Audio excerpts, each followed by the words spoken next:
अस्सलाम वालेकुम वरहमतुल्लाहि वबरकातुहू। आज मैं आपके साथ रेसिपी शेयर कर रही हूँ, वो है साग गोश्त।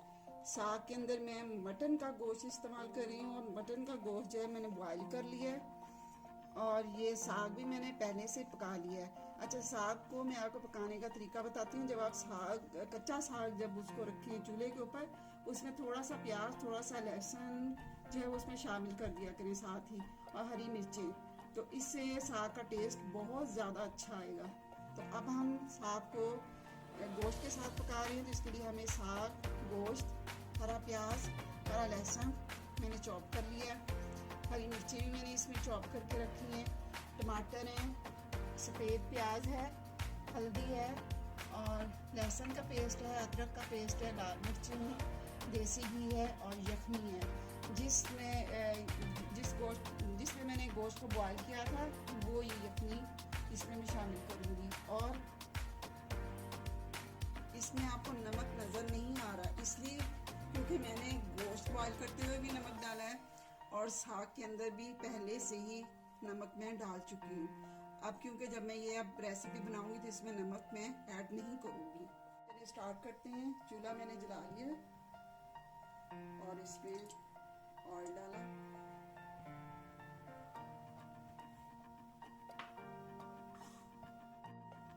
ऑयल गर्म हो चुका है, इसमें हम पहले वाइट अनियन डालेंगे।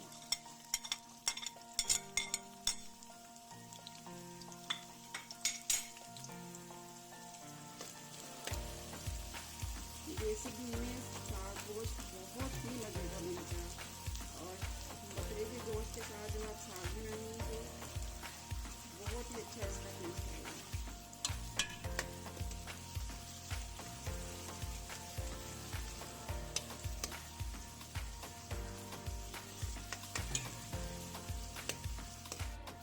हमारे प्याज जो है पिंक कलर में आ चुके हैं। जब पिंक कलर में आ जाए तो हम इसमें ये हरा प्याज, हरा लहसुन ये इसमें शामिल कर देंगे।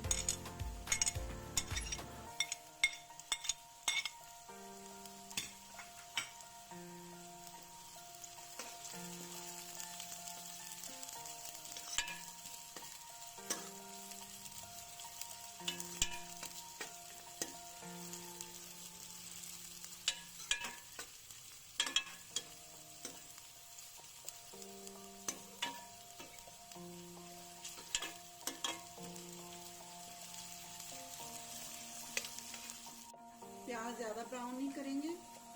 अब इसमें हम अदरक शामिल कर देंगे।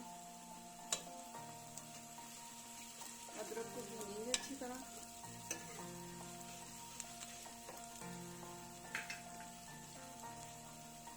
लहसुन का पेस्ट शामिल कर देंगे।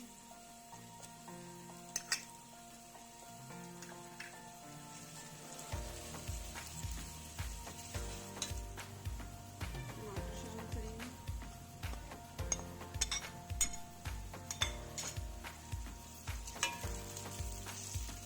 टमाटर के साथ में हल्दी पाउडर डाल देंगे।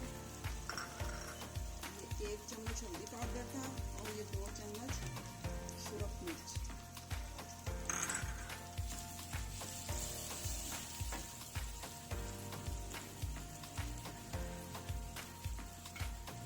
यखनी डालेंगे।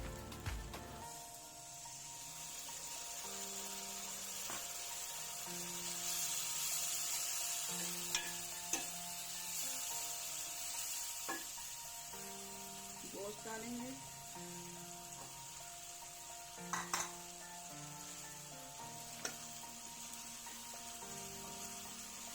अच्छी तरह इसको भूनेंगे।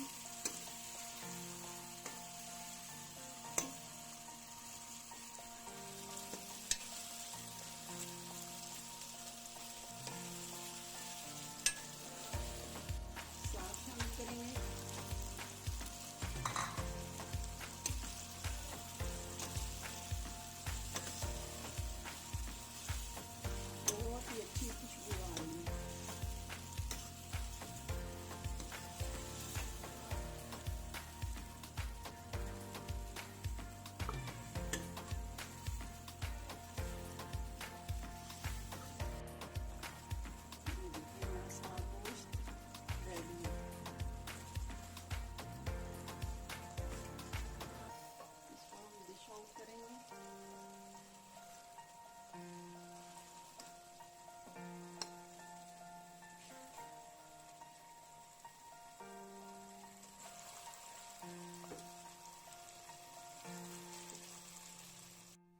वीडियो देखने का बहुत बहुत शुक्रिया। मेरी वीडियो को लाइक करें एंड शेयर करें। कमेंट सेक्शन में बताएं कि आपको मेरी वीडियो कैसी लगी है। अगली वीडियो तक के लिए इजाज़त चाहती हूँ। अल्लाह पाक आपको हमेशा खुश रखे, आबाद रखे।